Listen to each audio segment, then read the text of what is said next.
We are now live. Hi, everyone. Welcome back to another week. Another week, yes. And our newly branded The Lunchroom. Ta-da! Ta-da! Ta-da indeed. I'm jumping right into introductions. You all know me, Mark Lunsford, I take he, him pronouns. I'm the artistic producer at the ART. I'm a white man in my mid-30s. I have very closely cropped brown hair that was just cut very short today. A beard. And I've got sort of a gray paneled jacket and a white shirt on. And I'm sitting in my living room in front of my couch and television. Sophie, you're up. I just sort of introduced you slightly. Yes. Hi, my name is Sophie as well. I'm one of the line producers at the ART. I take she, her pronouns, and I'm super excited to be with you all. I take she, her pronouns, and to describe me a little bit, I'm a Black woman in her late 30s with dark brown dreadlocks, and I'm wearing a light blue shirt with a light pink overall, and I'm sitting in front of a map of the Caribbean and a map of Iceland, which are dear to me. Hi, everyone. Some of you might recognize me from all these weeks of intros. I am Sarah Schofield-Manser. I am our events manager at the ART. I'm a white woman with brown hair that's pulled back. I'm wearing a sweater and a gray soft shirt. And I'm sitting in front of a literal green screen in a fancy video game chair in a borrowed setup. I'm so pleased to be here for another week of The Lunchroom. I also just want to thank Jake, who is he's a student and an intern this semester, and he is providing our live caption this week, so folks can follow along if they prefer to have that caption experience. Great. And I also just want to acknowledge the land on which the Logan Drama Center and Oberon, our performing venues at ART, sit as the unceded and traditional territory of the Massachusetts people. So excited for many things, but specifically, Sophie is back with us in the lunchroom, which is exciting. Yes. Guest host with me today, which I'm really, really thrilled about. And we're going to be doing this a little more often, sort of guest hosting, or, you're not going to see me every week, which I'm thrilled about, and I hope you're thrilled about too. And we're here in our second episode this semester.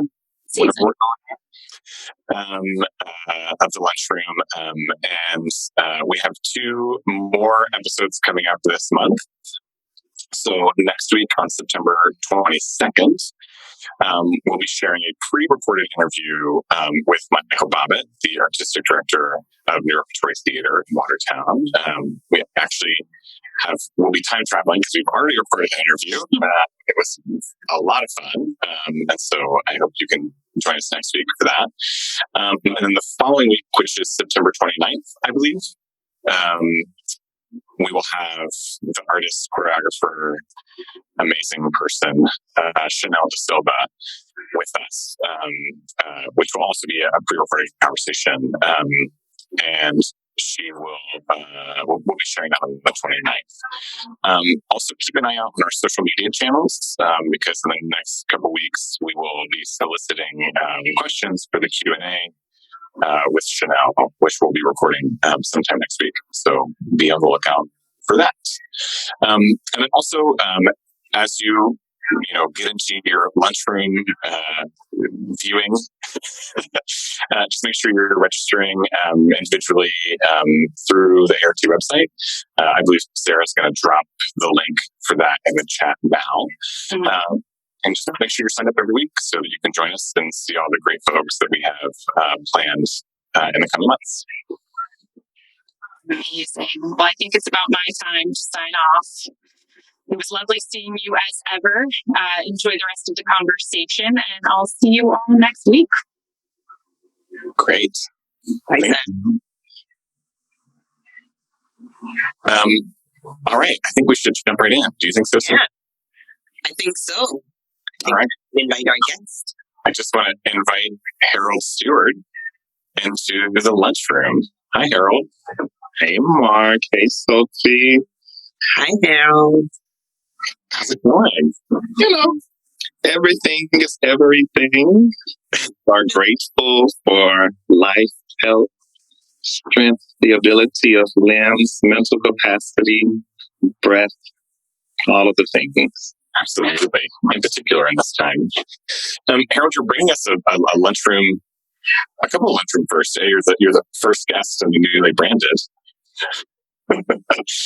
lunchroom. But also, we have our first live studio audience. You do. So maybe they can make some noise. You want to make some noise? And I want to do that little introduction that y'all did. Like, Yes. I am Harold Steward. My pronouns are they, he. I am interesting enough in a W Hotel studio teaching my class for Emerson's, where our class is being held. So it's my Theater 101 Languages of Stage class. So this is kind of lecture demo, like really happening right now. And the students have been so gracious to observe. So really a lot of gratitude to them for allowing us to make this a part of their educational journey. We're so glad to have them. Wait a minute, I didn't talk about what I was wearing. Sorry. Okay. That's really the reason I wanted to do this. So thank you, students. And I'm wearing a beige sweatshirt that says Black AF, and that can mean a lot of different things. It's kind of rainbow. Get into it. It is cold here, which is interesting. So I have a Mediterranean kind of wrap on just to make sure I'm doing my part in staying healthy. Somebody tell the W, help a brother out. I think today I identify more male than anything right now. So, yeah, there we go. Welcome. Another, in the sounds of our lives, I have a lovely group of people who are doing some landscaping outside my window. So you may hear a wood chipper turn on from time to time. So I may be strategically muting to save you all from the grinding sounds of the wood chipper parked literally right beside my house. So stay tuned for that. Thank you. Harold, I'm so glad you're here. We were going to have this conversation a while ago, I think this summer, and then lots of things shifted and we took a little break. And so I'm grateful that you still have the time, wanted to join us and are with us today, because I think there's a lot of exciting things to talk about in terms of, your practice, what's going on at the Theater Offensive. And I'm really glad we get to spend some time there today. But I wondered, I always say this sort of like, very cliche thinking, I guess, but I always enjoy starting from the beginning. And so for folks who are joining us, I just wonder if you could talk a little bit about prior to TTO event, just like your history as an artist. I always call it kind of your like theater origin story, right? Like what drew you into the cultural sector, what drew you into theater practice, and sort of the things that excite you as a practitioner, just in your own right. Right. So I'm from Dallas, Texas. I tend to identify as a safe, sex positive Southern sissy. As the way of trying to figure out like my journey, like what's important, and interesting composition of self in this moment as I continue to kind of evolve and grow. But I think all of that informs my cultural practice, my artistic practice, and my understanding of all of those things. So being born and raised in Dallas, Texas, and I would even say a predominantly Black neighborhood. It's a Black neighborhood built from the ground up, from working class Black people, including my parents, which really kind of shaped my reality into kind of Blackness. It was what I have known for the majority of my life. So all of my social practices, for the most part, were in kind of Black institutes, the Black church, and Black other kind of social and civic kind of organizations, and my public life, right? So at the intersection of public agencies is where it felt more integrated, meaning largely public education, public recreation centers and things like that is where I got to know that there were different people in the world outside of my neighborhood. So my mother would say I came out dramatic. So when we're trying to say, where's your first theater class? And she would always say, oh no, this little Negro came out very theatrical. So in the womb is where I think it all kind of began. I'm a seventh child, born on the 7th day of September, born 6 years after my mother got her tubes tied, and just came into this world with a clear kind of mission of like, I am here, I'm a spiritual offering, and I am a cultural offering. I came to be different. I'm the divine child. I'm the child that can't be divided. So all of that is from birth, September 7th, 1982, according to my mother. And I'm starting to agree with it. So I think that's important. My first, and in elementary school, it was really, oratorical contests, speech, and things like that that drew me to what is known as theater. But in middle school, interesting enough, in Dallas, Texas, Zumwalt, Arizona Middle School, 7th and 8th grade, I took beginning and advanced theater.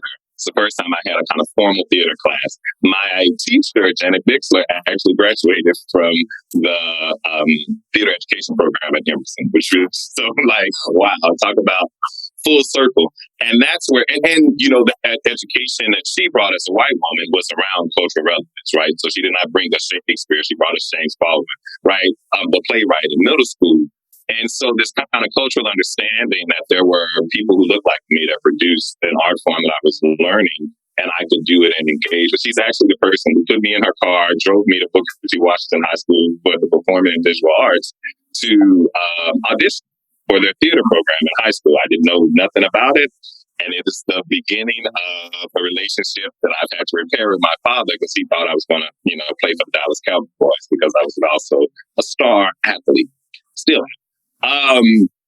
So from there, really, Booker T. Washington, Sarah Zumwalt Middle School, really having my public education being shaped by theater at the intersection of Blackness. Vicki Washington Nance and other theater teachers, even in high school, were set on making sure we had a worldview of theater, especially a Black worldview of theater that was supplemented by places like the South Dallas Culture Center, another public institute geared towards arts and culture from an African diaspora, where I ended up being a manager when I went back home. And actually, that's the position I held before coming to Boston to work at the Theater Offensive. So it's kind of hard to be like it was kind of one thing. It was this combination, a continuum of things that began to shape me as a theater practitioner and as a person. This is a cultural offering, right? So there are days when I have to realize, it is a profession and there's other things, but I think it's my cultural right. And that's how I approach it. That sounds amazing. And that sounds like so much growing from the moment you were born. That's really exciting to hear and like giving perspective on where you are now. And I think it's a good moment for us to talk about TTO and what you've been doing with TTO. I know that there's been a change in leadership recently, fairly recently, and change of mission and values, and that you've shared that with the public. Can you talk to us maybe a little bit about that? I've seen some amazing pictures of you this weekend, and the relationships that you have with your board and what that means for an organization in Boston and all of that. So you can talk to us a little more. Yeah, and you mentioned it. I wasn't going to talk about my lack of facial hair, and I'm like really self-conscious. But I did shave my face to do drag all weekend, from drag bingo on Thursday for a fundraiser to Sissy that run. So we participated in the marathon. And so, bringing queer perspective to the marathon. So I'm running with a board member in a tutu. And then we had 2 board members who have a 1-year-old child. And it was her birthday. So they was like, we need a grand marshal for the birthday parade. Who can we get? And so they called me and I showed up as the grand cupcake marshal for the birthday. And now living with this new face because the sacrifice of hair to show up. But the Theater Offensive, I came about 3 years ago as a managing director. I had an interesting time with the organization. And if you're not familiar with the Theater Offensive, a queer and trans organization with a 30-year history, here in Boston. And at this time, 3 years ago, was looking at a lot of shifts. The founder, Abe Ryback, was in succession planning, as well as the organization being in this new kind of strategic moment. I think, we recognize it as like, we needed to develop a strategic plan, but I've come to term that we needed to think about ourselves anew. We needed to think about ourselves strategically. So yes, the plan was important, but it also created this opportunity to decide and evaluate an environmental scan what organization we had been and what organization we wanted to become. And going through a 2-year process of really deep thinking, analyzing, editing, feeling like you have the plan, and then there's a sign like, well, is it major enough? We decided that after 30 years to become a queer and trans organization, a queer and trans people of color organization. And while our history shows we've been leaning in that direction, we've been more inclusive than not throughout the years. And even when I came, we had almost a 10-year history of a program or aesthetic called Out in Your Neighborhood, working specifically in 4 Boston, largely POC populated neighborhoods. And the question was, what would it mean to be a people of color organization by mission, right? What would shift? And was the need? Was that the strategic opportunity here in Boston, nationally and internationally?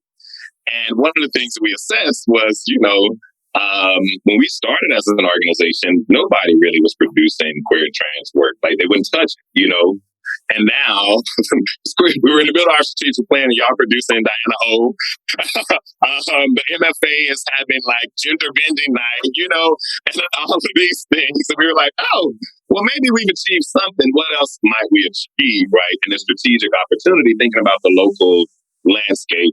And we wanted to be a consistent source of queer and trans cultural production, right? So not to say what you all were doing on MFA was not valid, but could we be the constant, right?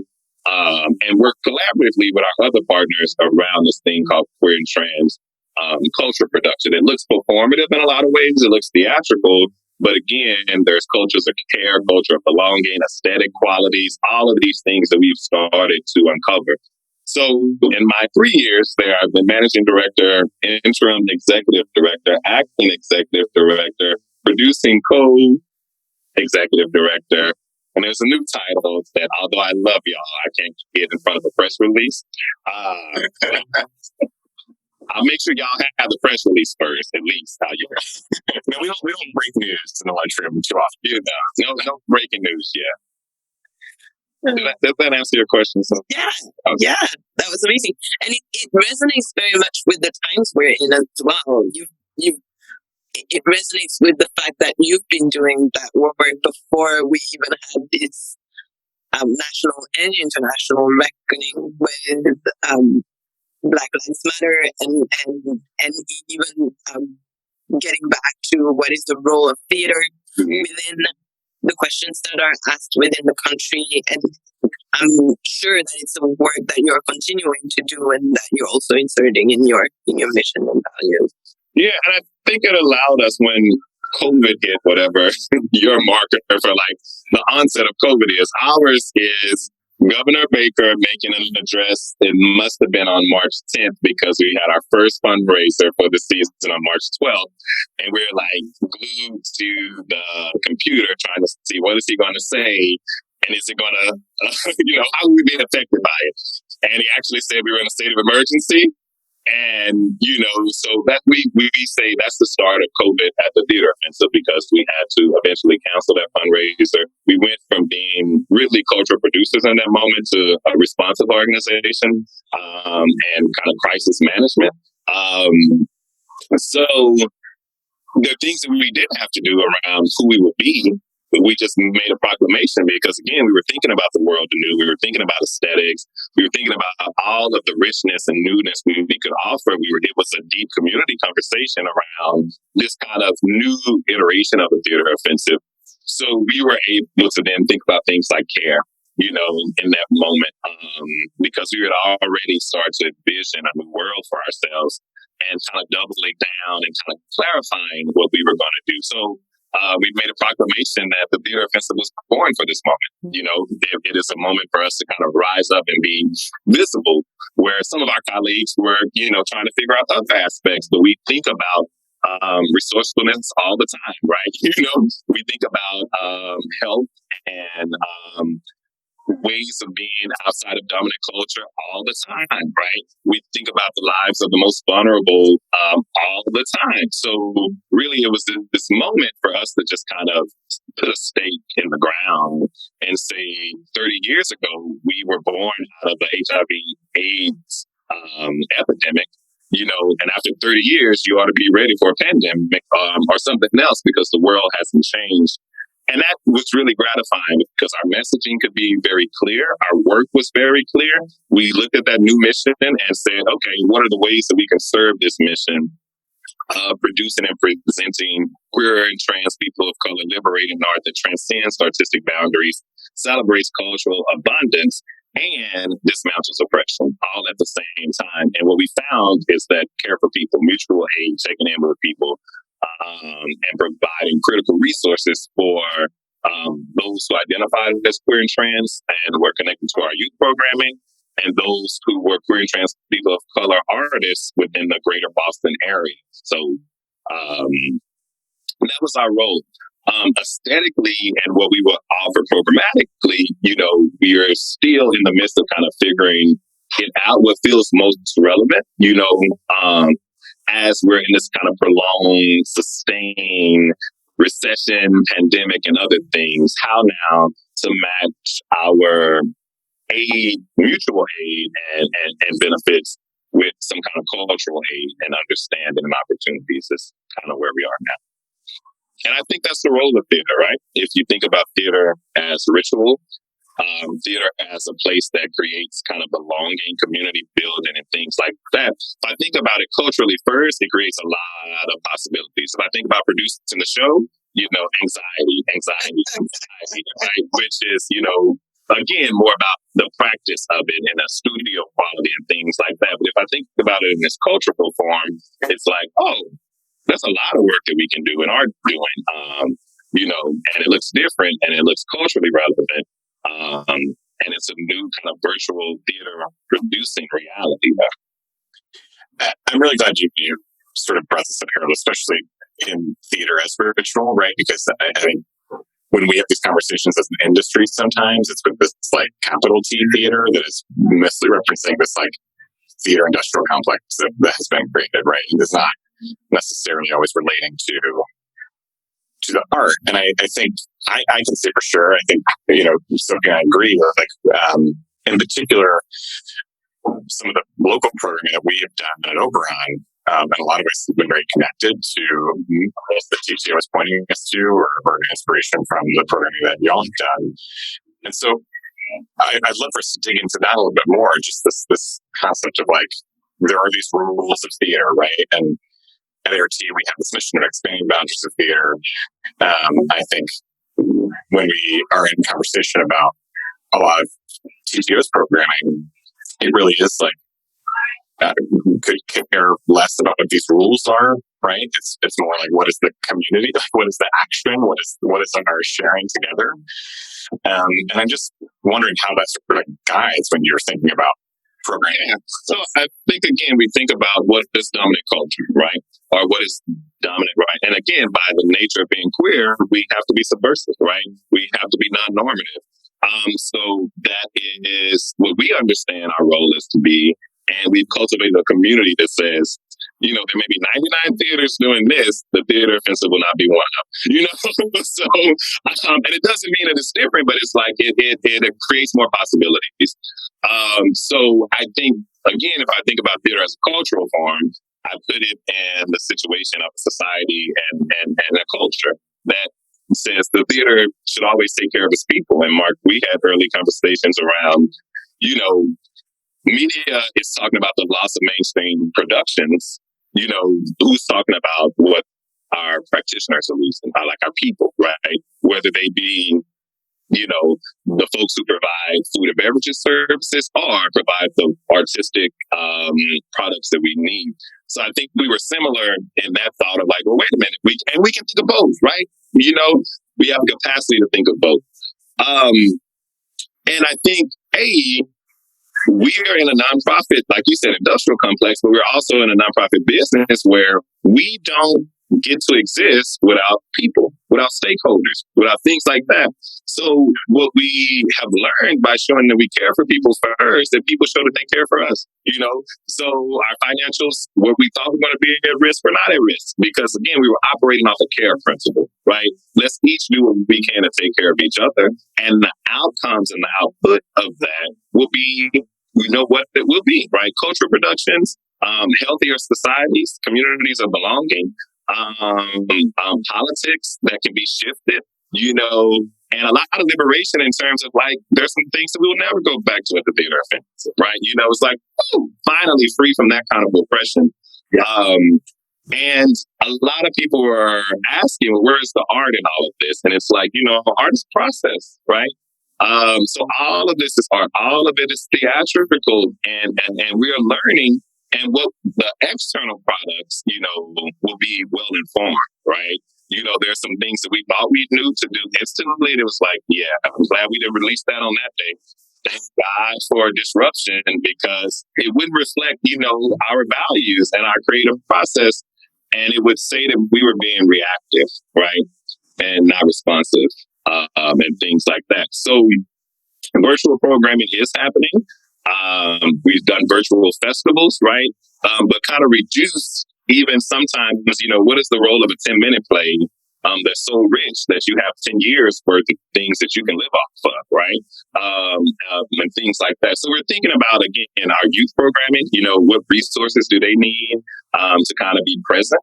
Our youth come to our program because they want to be and become. A lot of them transition literally in the programming. So what's lost when you don't have that sacred space? The virtual space is not always sacred, right?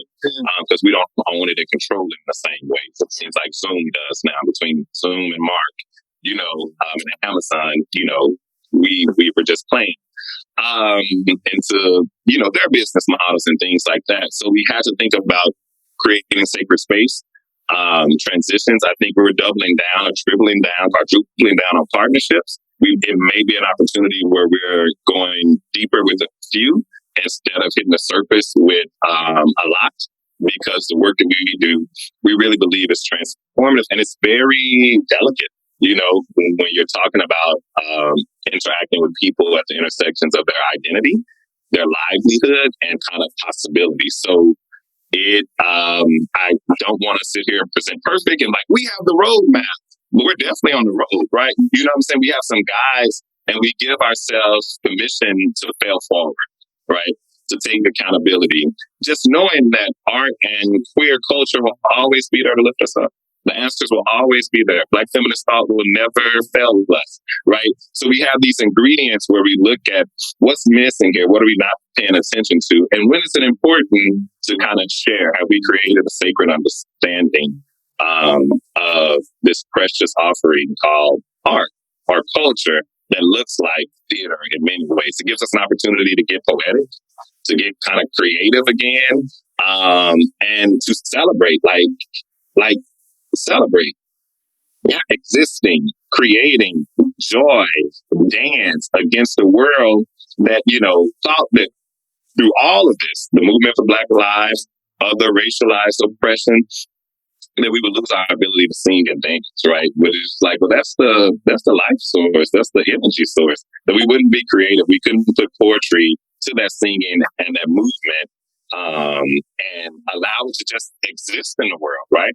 That we could have global audiences and witnesses of our just mundane kind of being. So that's, all beautiful and rich, and there's enough of it, right? There's an endless supply of queer and trans people of color culture that we can engage.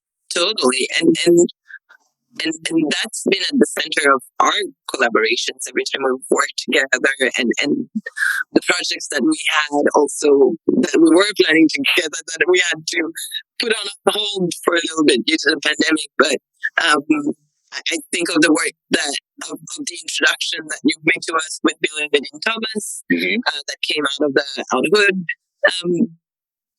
grant and program, and also Jemima Jones that was at Oberon, that who we've worked with, and who First time they were in Boston, Jemima, it was at the invitation of the Theater Offensive. yeah, exactly. You've programmed the work of Daniel many times, and I think when you mentioned art being a process, I think art is also stories and the choices and the stories that you tell. Being something that we've worked with you on, and that we want to continue doing. So we would love that. And I think, again, it was another thing. It was like we needed to be locally minded while having this kind of global focus, right? Mentioning again, Daniel Alexander Jones, Jemima Jones, what a joy it was to be in the audience and not producing that work, because there was this trajectory, right? Where Oberon and ART could produce it, and we could have a different role towards Daniel while building that kind of trajectory, with a Billy Dean or someone else. So really, it was just nothing but love and celebration to talk about the greater Boston area. And again, what is our role? The Theater Offensive will never be, it should not be ART, right? But that doesn't mean we're mutually exclusive from each other, right? And things like that. So I think just, again, valuing partnerships and the ability to have artists go on a journey, to have a trajectory, to have careers in arts as well. So, the emails are coming. It's my new idea how to achieve that thing that we planned so well a year ago. We actually went to Chicago, right? We did film. I'm just like, there's a sign up for everybody who is listening to us. We went to Chicago. We saw Six that night as well. Yeah. That was so much fun. And Miss Black. So we were like, this is the thing we're bringing it. Six was already, it's like game plan, found the money. And this is why it's important for me to identify as a safe, sex positive Southern City. I love the Lord, but he just refused to give me the man that I want or the process that I want. So I'll be thinking, we're on this, we're good. And it's like, wait a minute, me young and nimble. Oh, I mean, I still remember the three of us walking into that theater to see Six, having no idea what we were about to encounter. Just, oh my Lord. No one knew that the Mylar was coming. No one knew, but even the audience. I was like, did we just go to a Backstreet Boys concert in 1990? I just missed it. Well, okay, so for folks watching, also just to say, we will have some time for questions at the end, as always. So check out the Q&A function on Zoom, and go ahead and feel free to start popping any questions you have there. We're going to keep chatting, but we'll have those ready to go towards the end here. Harold, there are two other big things I wanted to talk about. Very exciting happening at TTO. One of those being the relief funds that you're now sort of in the second wave of grants, I believe. And then all of these things that we've been talking about in terms of TTO's history and its mission and its sort of core value coming into new venue, which I'd love to talk about. But I wonder if we can jump into the relief fund a little bit first. Just kind of talk to us. Obviously, it was very successful the first round, so you're into a second, which is really exciting. Yeah. So again, when you talk about board interaction and board engagement, a couple of things happened in COVID moments. Even when our financial reality was uncertain, again, we uplifted care. And it was clear, we had some funds. The Theater Offensive business model is not relying on a lot of earned income, like ticket sales and things like that. So the loss of that income was not going to dramatically shift our economic reality. The fundraisers really kind of supplement that, so we didn't know what was going to happen. But we were in a position where the board felt we could take care of people. What did artists need? What did youth need? And talking to youth and artists, they needed their basic needs met, right? We were trying to propose, about projects to be like, okay, you're going to do a concert virtually, not a sponsor, like all the ways in which we had imagined supporting artists and youth during this time, queer artists and queer youth, queer trans artists and queer trans youth during this time. And they were worried about rent, loss of jobs, groceries, right? Other things that are part of living, like, hormones, right? And all of these other things that because their economic reality was also shifting. They were losing gigs, they were losing opportunities, losing jobs that, you couldn't get a stimulus packet, or you couldn't apply and think about all of these things. And I don't want to erase like other social service organizations and people who were also coming to the aid of individuals at this time. But we felt like that was our work. We heard artists say, I would love to do a reading and things like that. But right now, I'm trying to figure out where I'm going to live. Right.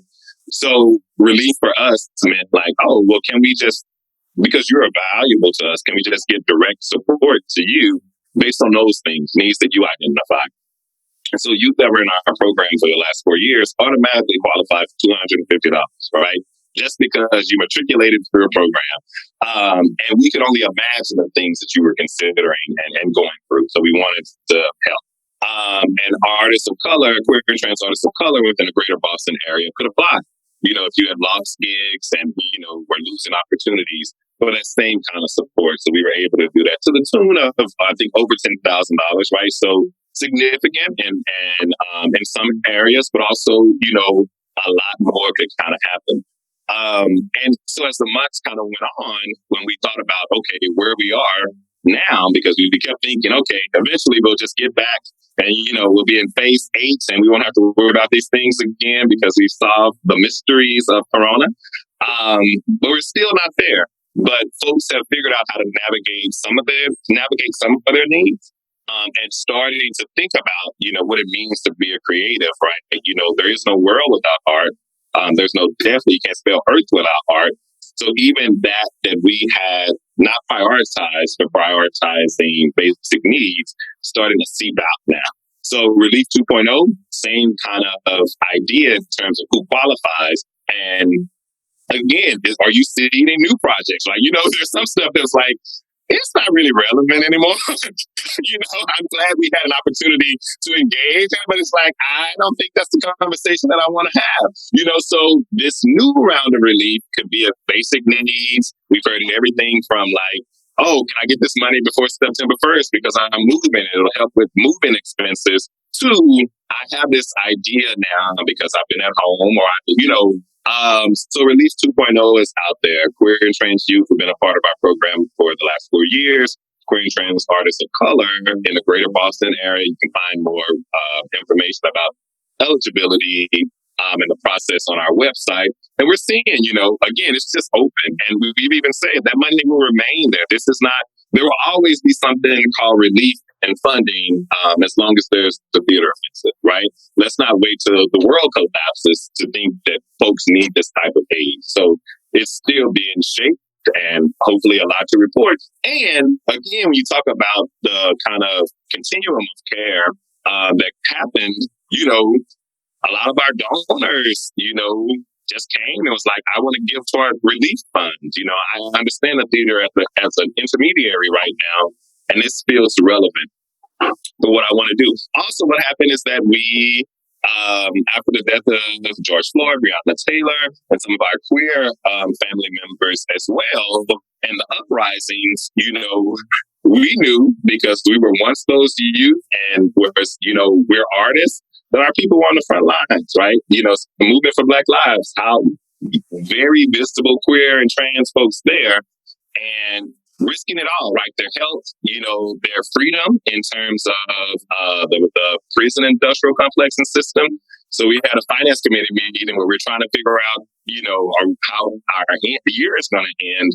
And the treasurer of our board and the chair of our finance committee said, if our youth are in jail, bail them out. So we created this bailout fund that was like, you go to jail, call us, youth and artists. And then we had to, give it to staff as well. And that's the kind of organization that, again, none of that is about our theatrical reality. And all of it is about us as a art and culture institute. So we're in 2.0. And it's the thing that you monitor, right? Because the world changes every day. And toward that end, we also figured out that as we were collaborating with folks like you and other folks who have cultural organizations or cultural integrity, basically, in Greater Boston, how we would rebuild, what was the new Boston cultural landscape. And for us, we have been a part of this exciting opportunity with the developer Escape and the city of Boston about a building in the way. Kind of at the site or where the old machine of where club was. And, we definitely did a case, a case statement of why this was important. That now it's like, oh, brick and mortar places and care is going to be important to rebuilding. Partnership is going to be important to rebuilding a strong arts ecology here, right? The MFA ain't going nowhere. Like, you would literally take 100 years to get rid of the building, right? And no one will allow that to happen. But is that the measure of strength in our arts ecology here in Boston? What we measure by? So again, we know that this building was relevant. It had greater relevance than we could even imagine before the pandemic.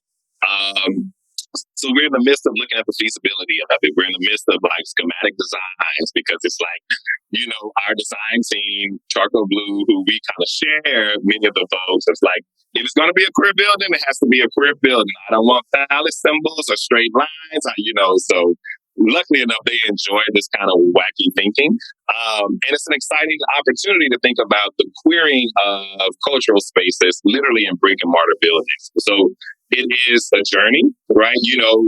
Thinking about all the millions of dollars that need to be raised, and how to make sure it's that place that helps boost and rebuild our queer and trans creative imagination, has a sense of belonging, and has an aesthetic quality that, you know what to come and experience here. You know what you want to create and produce here. When achieved, if the world is still on this trajectory, it'll be the largest theater in the world owned and operated by queer and trans people of color, for all queer and trans people. So, there are days I wake up and look in the mirror like, how now, brown cow? Like, it's like, what worlds do I find myself in?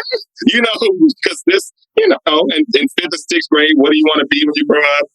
Teacher. So shout out to Emerson, but cultural institute builder in the midst of pandemics that's radically queer and people of color, I just didn't know how to spell those words, that they even existed. So it really is this privilege and this opportunity against the landscape that still is Boston, and a changing Boston, right? Where there's a lot of queer and trans history here, intellectual thought practices like the Combahee River Collective have met here. Black feminist thought gets shaped here by queer perspective. So, and it's an interesting cultural shift where it's like, we're not children anymore, Mark and Sophie. This is our, it's like when we think about leadership in theater, it's just like, oh, okay, I guess we can no longer be emerging, talking about the beginnings of our career, but emerging as like, this is our responsibility and let's do it. Yeah. I think a lot of us is this bridge generation, right? But we're going to be sort of like throwing our younger colleagues to say, like, you take over. I know. I'm so young.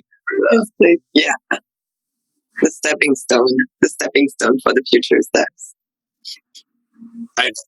It's also, I think what's really exciting to me about this venue ahead and for TTO to be leading that is because, especially now in this pandemic, we're watching venue after venue after venue in Boston close. And I think we don't have a full understanding of how that is going to impact, the things outside. And this kind of gets into sometimes we get into this theater myopathy, right? Where it's like, no, this incredibly vibrant poetry and music scene in Boston. These venues we're losing them. We're losing them fast. And we're going to need space. So it's encouraging, right? It's right to know that. Yeah. I think to me, it's the difference, especially when you talk about the cost of being in Boston, just again, being, however you identify, there's a price tag associated and a cost to that being a student, being a practitioner, being just a regular civilian.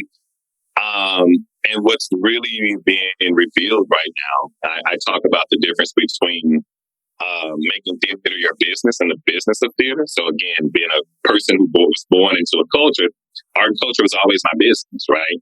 And I became an arts administrator to understand the business of theater.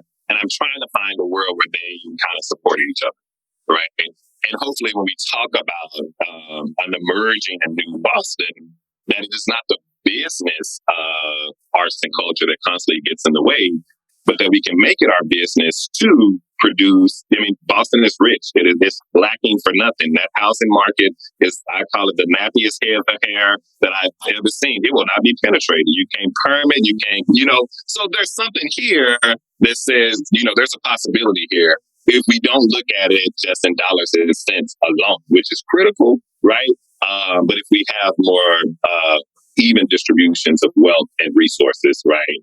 Then, Boston could be the leader that it really should and wants to be towards a new cultural reality for the world, right? So part of our campaign for this building, because again, it's a worldview, the largest in the world queer and trans owned and operated, is we believe that if it can happen in Boston, it can impact the world, right? And what if Boston believed that, or if we can connect with the people in Boston who do believe that and make that happen, right? Or Greater Boston. I know y'all in Cambridge. Shout out to Cambridge, Mass. All right. So again, the time always flies in this conversation, and I want to make sure we have time to get some questions. The first we have here, Harold, are there any current existing queer spaces that TTO and Charcoal Blue is inspired by when looking at the new building, thinking about the vision for the new building? So I would say, yes, I would say brick and mortar queer spaces in general that are like cultural institutes, there's not a lot, right? So we look at what our friends and colleagues in San Francisco are doing. Because again, we're looking at like real non-normative at the intersection of people of color spaces. So spots like Oakland and San Francisco, New Orleans, become very important in a radical kind of New York, right? As well as the southern part of my being is that, like, I know a lot about southern strategy in terms of, the nightclub really, for us, is the core of how we need to create this building, right? The social gathering spaces that we created. So I think if you think about theater alone, maybe there's not a lot. But when you think about cultural institutes and social and political institutes at the intersection of queerness and people of color, then there are a lot, in the new aesthetic, the community has asked us to remember the kitchens, the piers, and the community centers, right? So what does that look like? The aesthetics of those spaces in something that we're calling a brick and mortar theater. So yes, we can be very specific, but I would keep it general because, again, there's a lot more when we think of the queer and trans gathering spaces, right? And some of them, again, are taking up and taking over public space, so things like that. So how do we think about our relationship to open environments as well as closed ones? So yes, and hit me up for more details. All right. Another question here. How do you deal with resistance, either explicit or ignorant, sort of under the guise of being woke, while trying to lead with such strong values? I think, again, really understanding personal and organizational purpose. There will always be distractions. And there will always be, I think, people who are at different places, right? So again, I think if I encounter a woke person, whatever that means, is there a place for them and their wokeness and where we are, right? So really understanding why that identity and desire, right? If it's more of a distraction, just really naming it, but never losing sight of purpose, because again, there's a role for the woke and there's a role for the layperson, so it is, to be woke is very privileged, right? So you have to have access and analysis and even an opportunity to proclaim your wokeness, right? And some people, my mother was the wokest person I know who never identified as a feminist, but didn't take no, can we cuss on here? I always cuss shit, from anybody, but she would never identify as a Black feminist, but everything that she did was in line with a Black feminist value. So, she wasn't worried about being woke. She was worried about being herself, connecting to her values and her principles and leading from that place of care and social action. Even if the social place was in the house, he was action oriented. So if you want to be woke, to me, send me a resume of actions and at least a Vimeo or something like that. And then we can engage in the conversation because we're action oriented people. And it's about being and becoming. I used to, I'm from the Baduism age. You went to my high school and things like that. So I got galas of all size, chokas, and, so you can't get more woker than me. And I decided to constantly evaluate what that means and what's relevant as a part of my journey and process and things like that. But nothing should ever be a distraction. It should always be offered in the spirit of building and some kind of shared principles. So the theater offensive a couple of years ago, we had our theme was stay woke, right? So if you are woke, stay woke, sustain that wokeness, is what we were saying as well. So I think, again, it is kind of a case by case, individual by individual. Is there a place? Let's find it. If not, let's talk about some redirection. And I think I have one more question in direct on my side. Come on, Sophie. I think there's an interesting part about your relationship with your board and how they get to you and your relationship with them and how they help shape your institutional values and discussion you've had with them. Can you maybe talk to us a little bit about that? Yeah, I think, I should say I inherited, a board of beautiful people, right? That understood governance in one area that, again, definitely understand that we are not perfect, but definitely what is our role? So I think, again, they are a fundraising board. They are governed. Like, they're all the things instead of trying to be one or the other. But in the theater festival, power is not a scary word, right? Sharing power, distributing power is not a scary word. And power and scope is what we look at, So it's just like, what is the scope of your work and what are you supposed to be doing at the intersection of your positional power, right? And if I think we address those things head on, we're a relationship building organization, right? It does help that I'm from the school of Shirley Chisholm, unbought and unbossed. So they supervise my work. But, I'm Betty Jean's child. Like, what is a boss? So we have these relationships based on, I think, those kind of understandings. And they enrich my life. I have opportunities to engage in their lives and really model. If we can't model it on the board level, then it really almost becomes impossible to instill it and institute it on the organizational level. So it really is our, place to get it right? And with the right people and the right kind of ideology. I mean, we spend a lot of times, white supremacy is not a foreign word in our boardroom. It's probably one of the most constant words, in the last 2 years that comes up. Because if we start with the idea that whiteness is not supreme, then where do we go from there, right? And like I said, I've been blessed to have people that have engaged deeply in that thought. When I came to theater offensive, there was a lot of equitable practices that we could go further on, and the organization and the people were ready to go further. We can't talk about being an organization around social liberation and justice without thinking about economics and economic justice. So again, we live like, how did you get your resources, right? Why is the color of wealth white? These are systematic problems and things like that. So again, we don't set up these systems. We believe that everybody can, because usually we think of the board function as like fundraising, get us money. And we have people who have that ability to do it deep because they have the networks, and other people, it's a struggle. So our philosophy on giving is everybody can give and or influence a gift, right? So where do you have influence? A major donor at the theater festival is $500 and above, right? So we try to make it accessible 12 months. But, you know, the staff at the theater festival tell you, I celebrate $25 like I do $25,000 because it means somebody took the time to give it. Again, that Southern practice of being a Southern sissy, growing up in the Baptist church and then matriculating to United Methodist, says it is not the amount of the gift, it is the spirit in which it is given that makes it multiply. So the $25 comes in as we ask for meaningful gifts, a meaningful expression of love and support.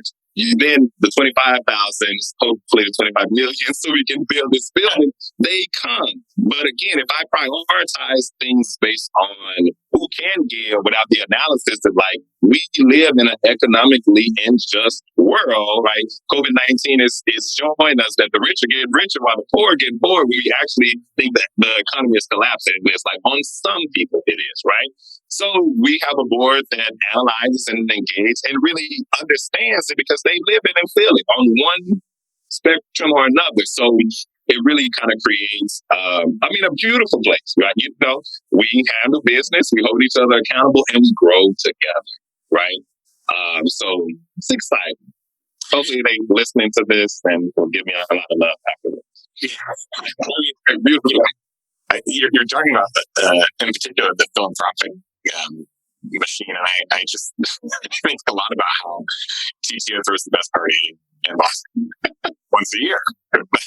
That TTO gala is not to be missed. I think I couldn't go to the most recent gala because we were in tech, and about 6 people from ART went, and for the first time, we're texting me like, "Oh my God, this is the most fun." We call it climate. We're trying to rebrand it. You know, it was supposed to happen earlier this year, then COVID happened. But climax, the way I describe it, is the Met Gala with a lot less fabric. You know, it's not going to be there in full regalia. You know, she might have on what she would wear to Carnival or something like that. But again, it's just a celebration of the body being queer expression and community. And now we're on a goal to make it more accessible, right? Again, if we think about it in terms of a ticket price, we realize that through the years it's left a lot of people out, even though, you know, you can give away free tickets and things like that. But how do we set the bar that even our free tickets is not charity work? You know, it really is around making things more accessible because we figured out how to communicate to people. There's a different measure of investment that we all can give and things like that. So we're reworking. It's been penis centered, you know. So we're trying to look at the whole body and a lot of beings as we kind of celebrate Climax 2.0 or whatever it will become. But it is, you know, it was my introduction to the theater offensive in terms of on staff. I came to watch it before I moved here. And I was like, how are we getting away with it? Like, how is this allowed? Like, go, boy, you better go somewhere before I lose this job before I really have. You know, it's like the interaction. And this is a whole new world. Don't you dare close your eyes. Yeah, so stay tuned. It's coming back virtual, physical, metaphysical. I don't know. It's coming back. All right, we're near 1 o'clock. What have we left? What stone is unturned? So, upcoming events. Yes, I know. It's a very active organization, so we got work. So today, I think maybe it's going to go out at 2. So you could hear about this because press release has already been vetted. Vote offensively, right? What we were working on together in one aspect, a kind of civic engagement campaign around queer and trans people and voting, right? So we look at like what campaigns do we need to have for seasons or months and things like that in a national election. Well, right. You know, when you look at the vote will happen, the outcome will be the outcome.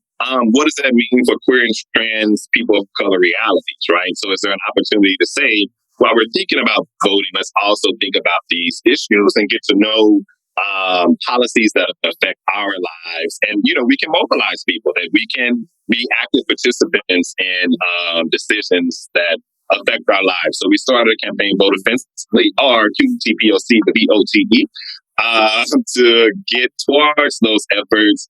And, we had 7 beautiful offerings that I let go of for 2. And those 2 offerings are on September 22nd. We're going to have